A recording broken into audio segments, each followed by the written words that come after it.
That's creepy. Oh my God, man.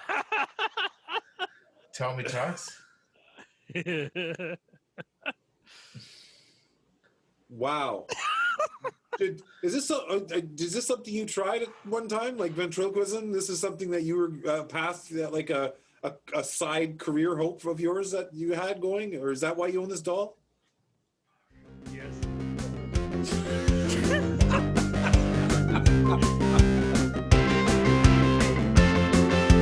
Primarily Critical. Hello, everyone, and welcome to Primarily Critical at Movies and After Party. This would be it. If you have not seen this film, we suggest that you do so before listening any further. Because we got spoilers, trivia, and opinions like crazy, and we can't wait to share them.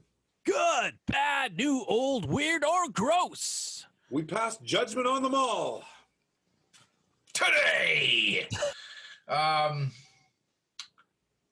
Yeah, driveways. My name is Steve. I'm here with... I'm Phil. And I'm John. John, yeah. You never know what you're going to find in the different driveways of your neighborhood. Yeah. I no. really don't understand what driveways had to do with this movie. Well, I guess they each had a driveway.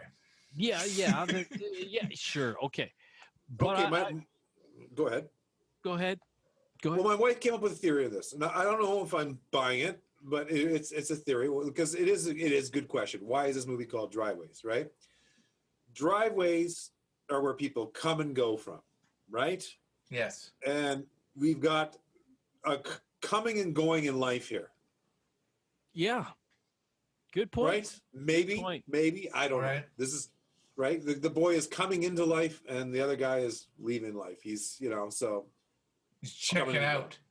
He's checking out. Yeah. Oh God. So I don't know. Maybe that's a stretch. I don't know. That's the only thing. I mean, or it's like you guys said, lots happens in driveways, and this whole relationship started in a driveway. I mean, did they have a yard sale in the driveway at some point? They did have a yard sale in the driveway. Yes. Yeah. I don't remember it being an incredibly important plot point. No, I don't either. This movie won a lot of awards, and I'm finding myself a little head scratchy. Yeah, a little surprised. This is what you call a very touching movie. All right, and so there's no climactic moment in this. There's nothing, nothing earth shattering, right? Right. Nothing earth shattering, nothing shocking. No JPMs, no jolts per minute. It's just kind of has a steady pace. It's life. It's very light. Yeah, exactly. But you know what? I found it to be I actually liked it. And it was I found the message was very it actually affected me, It hit you in the feels? It did. It hit me in the I know it's a chick flick, but I don't think it was a chick flick. Why do you say that? Well, I don't know. I think it deals with emotions, It totally does, and I enjoyed this movie. I really did too. I was gonna say, like, what did you think, Steve?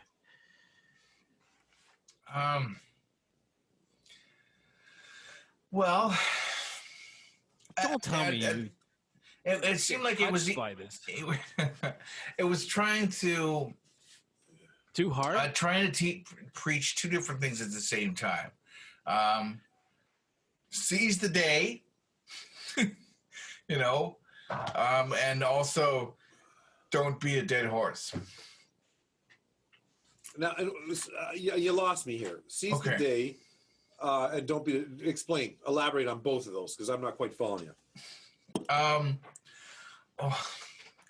Well,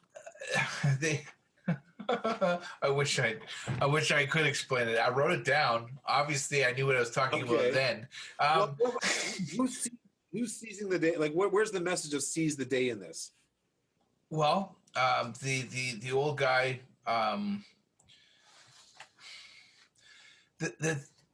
So the hoarding sister. Her name is April, right? She didn't seize the day. She's stuck in her house. She had all these grand ideas, and she ended up just dying in her own filth, and she ran away from her own house just so that nobody would see it until after she died. And she ran to the neighbor to say, "Hey, call 911. Pick me up here." Yeah, she's so embarrassed, but and so April needed to seize the day, and the sister, what her name is, Kathy, she comes in and she cleans out the house, and she decides, oh, let's move in. Let's make a life here. And the other guy, the old man who's dying, Dell, yeah, I believe. Dell, yeah. He can't seize the day. He's he can't stay there. He has to go somewhere else. He's got to be taken care of. He's no good without his wife and without his daughter there, and he's got to go away, and which is very sad. It's like this movie, movies like this, are important because it shows you the end of life is not glamorous. It's not sexy, and not enough movies kind of give you this part of life, right? I enjoyed to see that. Me too. Right?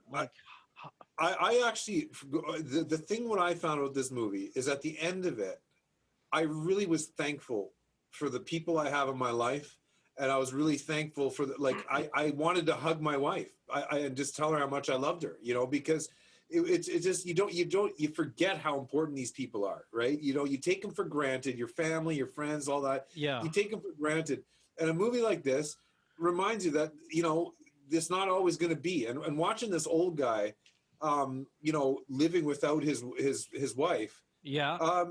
And I thought they did it in a way like we've seen other movies where there's old people that are now without their loved one. But I thought this was really done in a neat kind of way. It didn't seem like that was the movie was really about, but it kind of really hit you in the gonads at the end of that. That's what this is, that was a tough scene at the end when he's talking to the kid, and you realize man, I just kind of walked away from that, just thinking I have a lot to be thankful for, that was a very heavy scene. It's like this movie, I compare this movie to Gran Torino. Do you guys remember Clint Eastwood?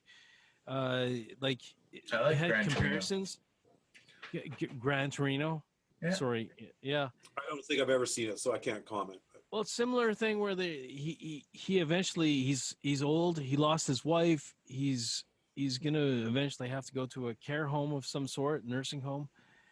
They're two different movies in the fact that the guy in this movie was very, very likable and very much you felt so much for him, right? And and then that scene where the kid, he doesn't want to see him leave, and then you see Dell go after him, walk after him, and console him was so touching. Yeah, so touching. It was, it was. And his shape, and and the very last scene where he's telling him about life and how he regrets things, and touching, just emotional stuff. It really was, And how about the kid though? This kid, I thought, wasn't the sweetest boy you've ever met. I mean, this kid was just such a good kid. Such a good kid. Yep. And the actor who played him did such a good job. I thought, when he's listening to the old man talk at the end there, right? He actually had that, for a young kid to have a look of concern and yet curiosity simultaneously. That's a tough thing to ask out of a young kid. But he really genuinely pulled that off. You could see his facial expressions and his look. It was that there was concern for the old man and there was curiosity, what he's saying, all happening at the same time. I thought that was amazing for a young kid to pull that off. Yeah, unbelievable. unbelievable. You know, Good direction, like this movie was very simple, right? There wasn't a lot of special effects, no big action scenes. It was just a sweet, simple movie, and Yeah. really tight shots and having to really convey emotion. And that kid was a wonder. Yeah, totally. yeah, Everybody, I yeah, thought everybody was good in this movie. yeah. And I mean, they did right. To your point, Steve. I know you're thinking this. It was a bit of a sleeper, right? It was a bit of a. I wrote down rudderless, a little rudderless. Yeah. Well, rudder. What do you mean by rudderless? You didn't know where it was going. Like it had no direction, or. Sorry, sometimes I feel like I'm just making up words. Like a rudder is a Steers a boat. it steers the boat. See, at the end of the boat, so and there was lacking direction. It was like, yeah, so it wasn't really going anywhere. It wasn't really going anywhere. Okay. I have a question for when you're done though. Well, here's the thing about that is that you're right. It was a really slow moving movie, but I thought it was really good that they made it only an hour and 23 minutes because you don't need to drag this kind of movie out.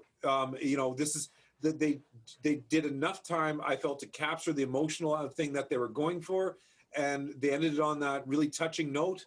And I think they pulled off. They achieved what they wanted to achieve, and I thought it was good that they only did an hour and 23 minutes, which is, you know, a short movie. I agree. And notice throughout the movie, there is no big bad guy. There's no big boogeyman or evil guy. There's none of that. It's just life, and it's just. Well, there's a dead cat. Well, there's a dead cat. Yeah. And a lot of junk to get rid of. And that's pretty much the most difficult thing in the movie. And they solve that. They get rid of the junk. They have a garage sale. They figure it out. At the end of the movie, the house is empty.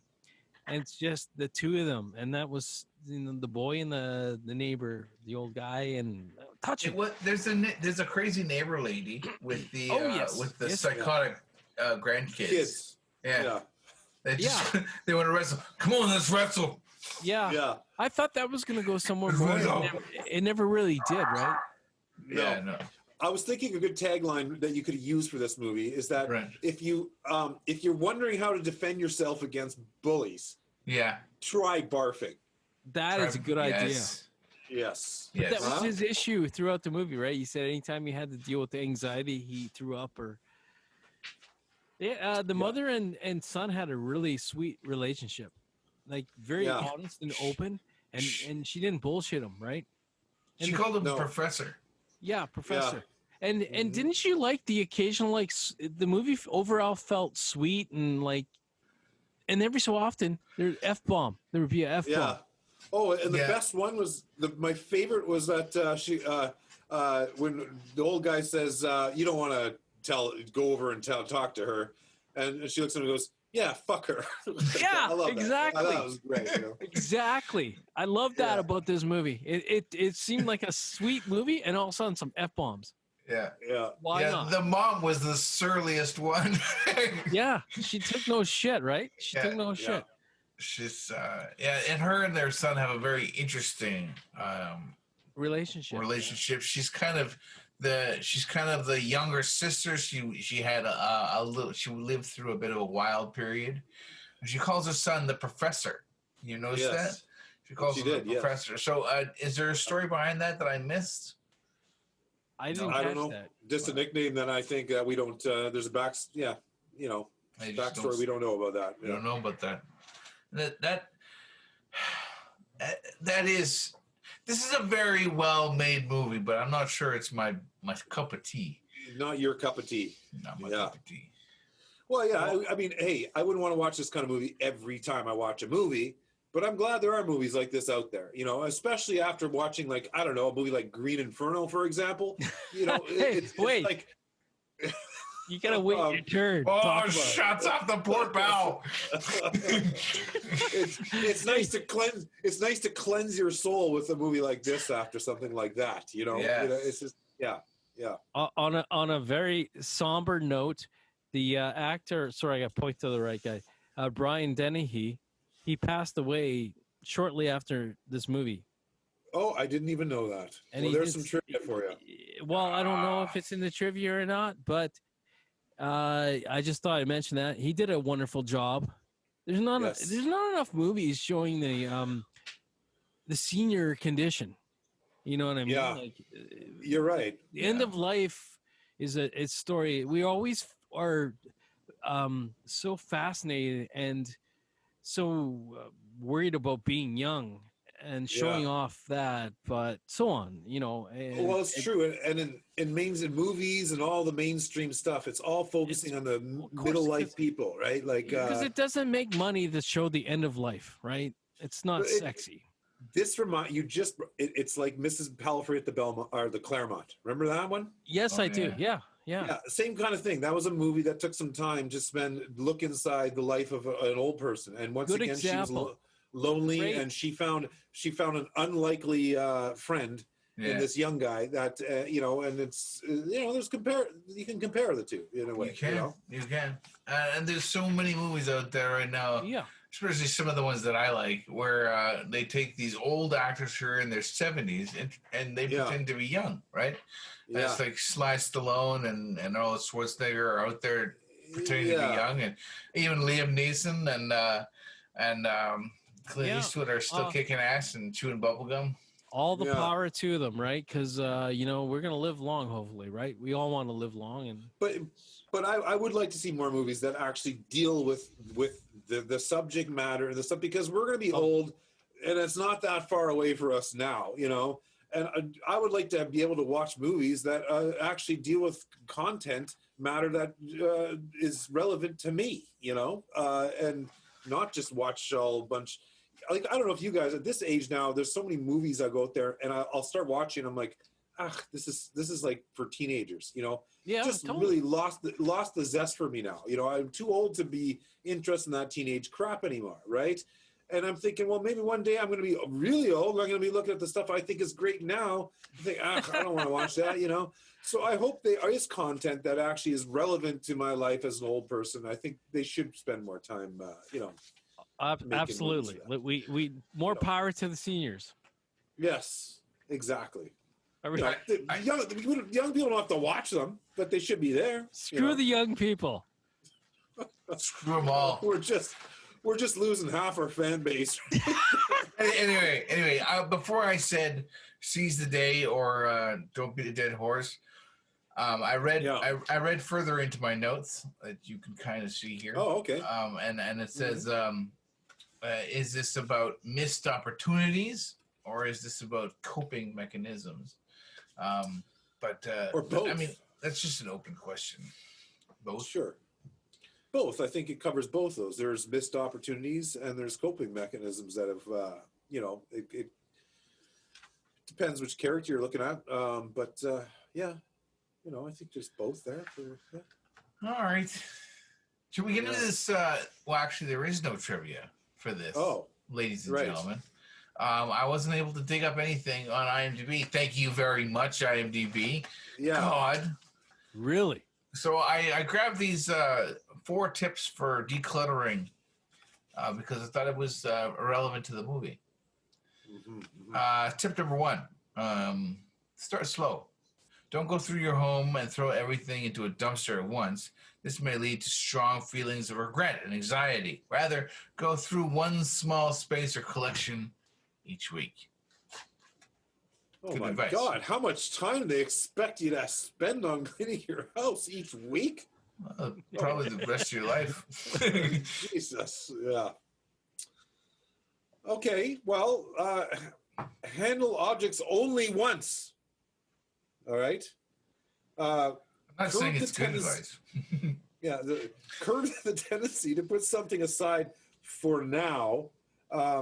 Take the time to make a decision about an item in the present so you don't have to handle it again and again each time you decide to get organized. Isn't that the truth? Don't you find that you guys, and I know you all have, everybody has it, you got that stuff that's stored in a closet somewhere in your house, and the last time you saw it was maybe 5 to 10 years ago. Then you'll pull it out and you'll remember and go, oh yeah, this.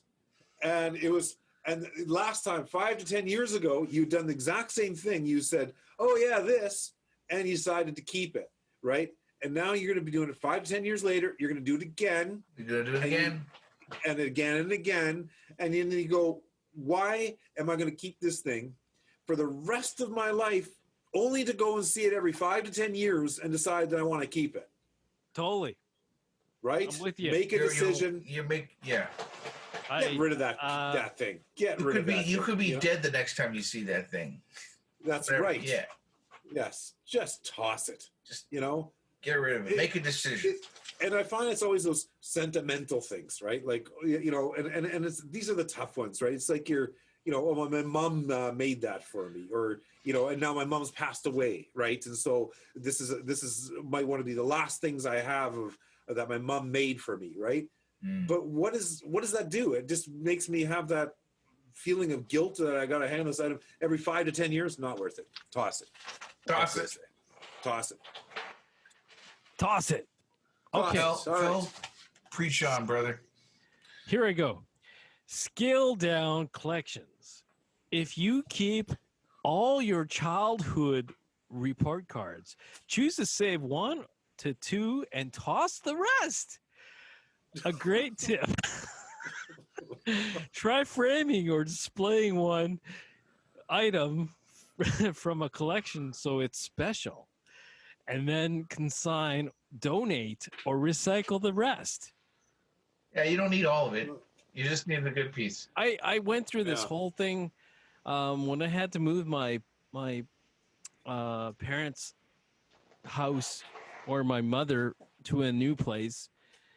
I had to deal with all that childhood crap and all the report cards, and they kept it all, right. And I had to how do you deal with this?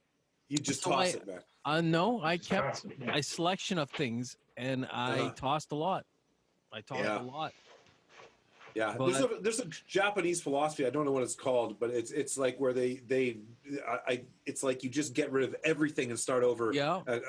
In your life at some point, and it's good for the soul. It's like a cleansing, and it's like it removes these attachment to things, and I think there's something to that. It's not very environmental, so I'm not sure you should get rid of everything, but I think there's something to think about. Is that there's a time to like, I'm ready to start a new chapter, start fresh, not hold on to the past with all these things I carry around, and get rid of that sentimental junk. And can I add to this? I agree too. There's the physical. Now there's the virtual. There's a lot of digital stuff we collect, and so we get gigabytes, terabytes of digital photos and documents. So it's it's a new hoarding, all right? It's a new style of hoarding. Yeah, it is. It's true. It is. Yeah. Think about porn. I mean, we're hoarding porn. It's disgusting. Hey, kitty. Just get rid of it. Start over. Right. But yeah, I mean, I trust an external website to hoard my porn for me. Do you? It's all in the cloud. Well, Pornhub, man. Pornhub. It's all in Pornhub. Oh, yeah. Well, there's that. That's true. You don't need to. It's not like the old days where you actually have to save it on your. Hey, I have nothing to hide online. I have nothing to hide. We're getting off topic. We are getting way off topic. Put it in a box. Speaking of porn, if you cannot decide to toss or keep an item, put it in a box for 6 months. If you don't open that box before the end of that 6 months, you can just go ahead and toss the whole thing. Exactly. I've done this. Yeah, good stuff. Good for you. Yeah. It was an easy way for me to prove that I didn't need it. Wow. Yes. I like that. I'm gonna try that one. I like that one. Yeah, it's a good one. I do. Back to the movie here. Brian Dennehy. I love this guy. Always have liked him. Always been a fan. Particularly what comes to mind is Never Cry Wolf. Did we cover Never Cry Wolf on here? Yes. We did, didn't we? Yeah. He's the bush pilot that takes our main character out to the north there, if you guys remember. Oh, no way. Is yes. he? His character's name was Rosie in Never Cry Wolf. And if you remember, the plane stops mid-flight over the Arctic there, and he has to like open up the door in the freezing, and he with a wrench, and he's going out and hammering on the outside of Oh. that was Brian Dennehy. I love that shit. yeah. Hey, rest in peace, buddy. Yeah. I remember him from Rambo: First Blood. He was the bad guy in that movie. Really? 1982. Yeah. Rambo First Blood. Really? Yeah. And if you check out his IMDb page, he's got credits for TV and movies. He constantly worked. Yeah, he's all over the place. Always working. And yeah. Yeah, and he was really big in the 80s. Like, he had lots of roles in the 80s that were substantial roles, you know. The guy was a pro, man. So rest in peace, buddy. Great movie, to kind of a swan song, I would imagine. Yeah, it's a great, you know, it's a lovely movie. If you're a family member or a friend, what a wonderful movie for his last movie. You know what I mean? Well, one of his last, as far as I know. So cheers to him. And I really like this movie. Good pick, John. Yeah. Good pick. All right. Next week, Monday at noon, I guess. Are we moving along? Is that Driveways, gentlemen? That's Driveways, yes. Yes. Next week, Monday at noon. The Green Inferno. We did talk very briefly about this. Phil, I think that was your pick. Without any spoilers. We're going to have fun talking about this one. We're going to have something. Yeah. Wait. You just wait. Oh, yes. You just wait. And to all you listeners at home who bore through all our ramblings, which were a little wide-ranging today. Primarylycritical.com. We got all our shows there ready for you to peruse at your leisure. We're also on quite a few of the main social networking sites, and you know, we're publishing everywhere we can, and we got a freaking store going for you. We made a movie for you, ladies and gentlemen. You need to see that. Yeah. What are you doing, Phil? I don't know. He's dicking around. Wait, I could do that too. I have to. Anyway, peace out, ladies and gentlemen. All right. Bye-bye. Good night. Bye-bye.